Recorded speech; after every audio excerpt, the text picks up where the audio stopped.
Global financial crisis. The vulnerability of an apparently sound economic system. In many ways, our economic system may appear to be stable and durable. Global capitalism has helped to create the conditions for affluence and apparent abundance.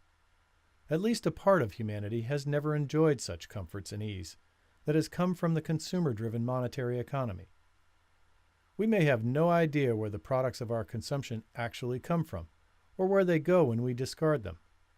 As long as they continue to appear on the shelves of our stores, and as long as our credit card continues to allow us access to the infinite wonders of consumption, the majority of us really give no thought to these issues.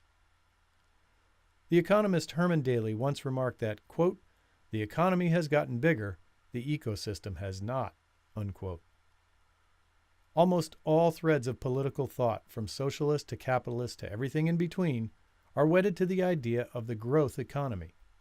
Defenders of certain political systems may argue over how to divide or distribute the fruits of economic growth, but ultimately they all express unwavering loyalty to a system that encourages unrestrained and unlimited economic growth. Imagine the economic system as a square, while the Earth's biosphere is a circle surrounding the economic system. Within the Earth's biosphere, natural resources, energy, and other materials enter into the economic system where they are transformed into consumer goods and services that we all consume. Once these goods and services are consumed, they leave the economic system as waste, degraded energy, and degraded materials.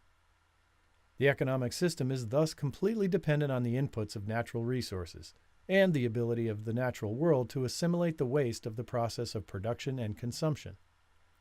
Ironically, the vast majority of economists that shape the way in which our global economy functions never consider the circle of the Earth's biosphere that surrounds our economic system.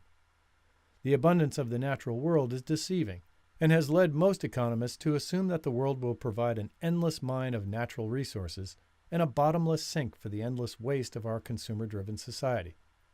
Unfortunately, that's no longer true. The square of the economic system continues to grow exponentially, while the circle of the Earth's biosphere remains unchanging.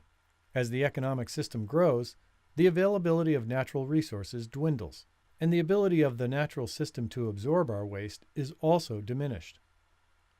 How much longer can we continue to ignore the most basic and irrefutable existence of the circle surrounding our economic system? The risk of inflation and quantitative debt easing. For the vast majority of human history, our economies were based on physical and tangible aspects of wealth. The wheat that we harvested, the iron ore that we forged into farm instruments, the shoes that we made, the clothes that we sewed, the songs and plays that we sang and acted for the public. All of these products were tangible and concrete aspects of our livelihoods. Up until about 50 years ago, all of the world's national economies were still based on some sort of rare but tangible asset, like gold or silver. Money used to be a concrete representation of wealth, but once it was freed from representing any sort of tangible asset, it became the basis of wealth itself. In today's world, we trust that a couple $20 bills will allow us to buy the food we need at our local grocery store. The grocer that accepts those bills, however, does so purely on the basis of trust in the value of that money. Those bills aren't actually and factually based on any sort of true value, but the grocer believes that he too will be able to trade in those bills for some other sort of consumer good that is valued at the same amount. In today's economy, the U.S. federal government often reverts to the practice of printing extra money to stimulate the economy. This has led to the U.S. accumulating over $18 trillion in debt. One of the biggest risks associated with printing large amounts of money is that the government is counting on the public to continue to trust in the value of a currency that is effectively based on nothing. What happens if the public begins to doubt in the value of that currency? Inflation and the devaluing of the currency will most likely ensue. Whereas you used to be able to buy your week's worth of groceries for a couple $20 bills, when inflation ensues, you may have to spend a couple $100 to buy the same amount of groceries. In Zimbabwe, for example, almost all of the population are billionaires, in the sense that they have billions of Zimbabwe currency. However, this currency is essentially worthless, since it is not trusted as having any worth. A cup of coffee in Zimbabwe could cost you $1 million Zimbabwe dollars. Imagine that you had worked all your life and put all your savings into a bank account. You trusted that the money you accumulated through the work you had done over a lifetime would continue to be valuable enough to sustain you during your retirement years. Now, let's say that because of the uncontrolled printing of money by the federal government, the US dollar becomes devalued. You're still stuck with the same amount of money that you had, but that money suddenly buys you less and less. Your savings from a lifetime of work were abruptly reduced in value. Many central banks around the world regularly practice quantitative debt easing, which is an unconventional monetary policy where governments print, or electronically create, more money in order to buy up bonds and public debt.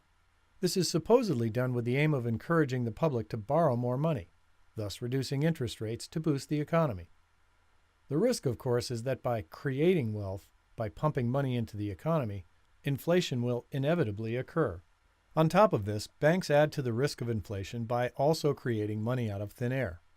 Though it is widely assumed that banks lend out the money from the savings accounts of their clients, this simply is no longer true. Banks lend out money that they don't have, and by lending money that they don't have, usually at high interest rates, they are effectively creating more money than actually exists. Even respected institutions like the Bank of England are beginning to catch on to this reality. A recent paper published by the Bank of England admitted that, quote, rather than banks receiving deposits when households save and then lending them out, bank lending creates deposits, unquote. Between the federal government uncontrollably printing large amounts of money to spur economic growth and the private banks creating money out of thin air through lending, it has become increasingly precarious to believe that the public will continue to trust in the value of printed currency. For the survivalist, developing a new concept of true wealth is urgent. Wealth can no longer be equated with having a stockpile of bills that may one day quickly lose their value. Rather, true wealth will once again be found in tangible and physical assets. Stock market bubbles as a sign of imminent economic crisis. Another issue that could be leading us to another economic crisis is the overvaluing of the stock market. Following the economic crisis of 2008, the stock market numbers have risen dramatically, with NASDAQ up more than 250%. That growth, however, is misleading as it was spurred on by the Federal Reserve through multiple rounds of quantitative easing. This caused lower interest rates and more investors putting their money into the stock market. Market cap to GDP ratio is a way of comparing the total price of all publicly traded companies to the gross domestic product, GDP. A reading of 100% would suggest that U.S. stocks are fairly valued. If the reading is over 100%, then the stock market would be overvalued, and vice versa. The current reading sits around 125%, meaning that the stock market is at least 25% overvalued and has only been higher once since 1950. The Federal Reserve's monetary policy aimed at kickstarting the economy after the 2008 crisis left the U.S. stock market extremely overvalued. This has led many top economic advisors to believe that interest rates will soon start to rise, thus leading to an economic downturn. With all this on the table, it is apparent that those interested in their economic survival would be wise to discover new forms of economic and financial resiliency less dependent on the unstable global economic system. The rise of global inequality. The global capitalist system has led to enormous amounts of wealth, but also to an unprecedented inequality. As we mentioned above, the top 1% of the wealthiest people in the world now have more combined wealth than the 99% rest of us, while the wealthiest 62 people in the world have seen their wealth rise by 44% in 5 years. While the wealthiest 62 people in the world have seen their wealth rise by 44% in 5 years, the poorest half of humanity have actually had their collective wealth reduced by 41% in the same period. The economic system that helps the rich get richer while the poor get poorer is not only unjust and unethical, it also will inevitably lead to political and civil unrest that could contribute to a disaster scenario. Extractive ownership. Another precarious aspect of our global economic system is the concept of extractive absentee ownership. Whereas business owners used to have a stake in the place where their business is operated, the majority of financial enterprises today have absolutely no accountability to the places where they operate.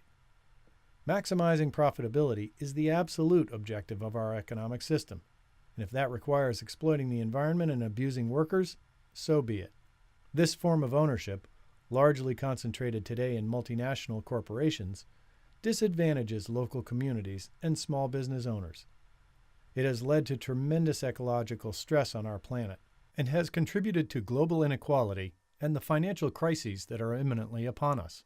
Rediscovering ways to root ownership into the very fabric of local communities so that the well-being of that community and the ecosystem in which it exists trumps the maximization of profit will be another challenge for the survivalist. Peak oil. If all this weren't enough to convince you that our global economic system is headed for catastrophe, there is yet another factor that can't be ignored. Our entire economic system and Western affluent way of life is completely dependent on oil.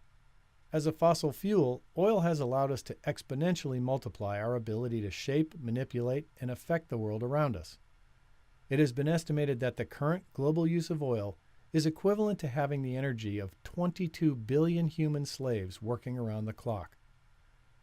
The gains from this massive increase of energy and power are well known, but the problem is that the supply of oil is limited.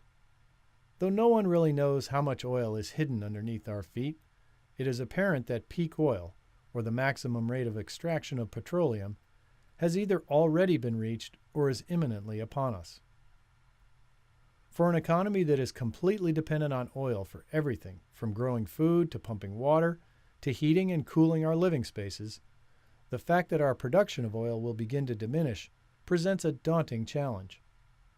Unfortunately, many of our world leaders have framed the debate in a disappointingly limiting manner. We argue over when we'll actually hit peak oil, instead of beginning the difficult debate about how to develop a post-fossil fuel economy. We mistakenly believe that the brilliant industrial minds will find a renewable source of energy that will replace fossil fuels without making any changes to our unrestrained consumption of energy. As Wendell Berry warns us, quote, "We must understand that fossil fuel energy must be replaced not just by clean energy, but also by less energy. The unlimited use of any energy would be as destructive as unlimited economic growth or any other unlimited force." Unquote. The dwindling reserves of oil will undoubtedly be another contributor to the upheaval of the current system.